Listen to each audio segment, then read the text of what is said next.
Salam 119 105 entre 112. Écoute ny soratra masina ny tenin'Andriamanitra tsy misy klima.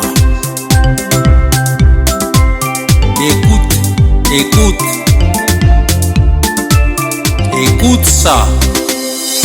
Aïe aïe aïe aïe aïe aïe aïe aïe yo yo yo yo yo yo yo yo yo yo yo. Alléluia, alléluia, alléluia.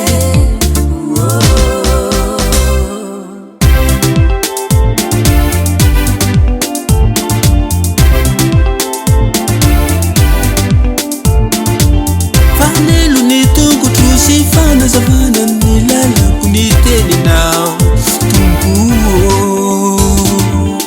Fanelo ny tongotra sy fanazavana ny lalako ny teninao tombo.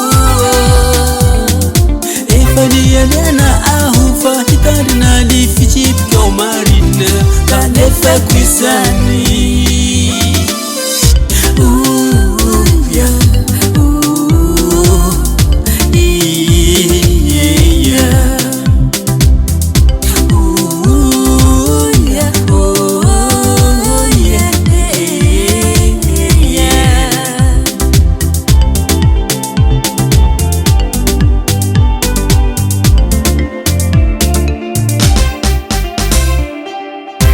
Apaurina nirao Jehova Okalemba angasitrahana ny fanatsitrapo araky ny vavako. Ary ampianaro ahy ny fisipikao.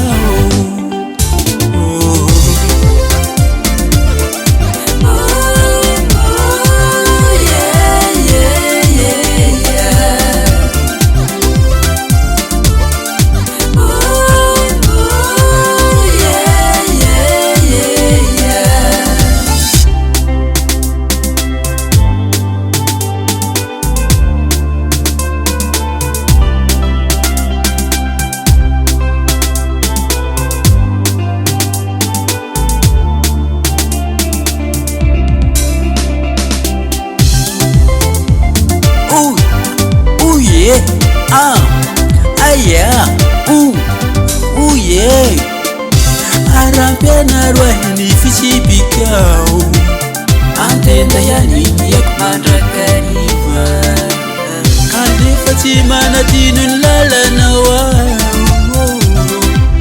Jehova ny raha tsy fanahy mamelapandrika haningotrahy kanefa tsy maniamiala mididinao aho. Oh yo yo, aïe aïe, alléluia.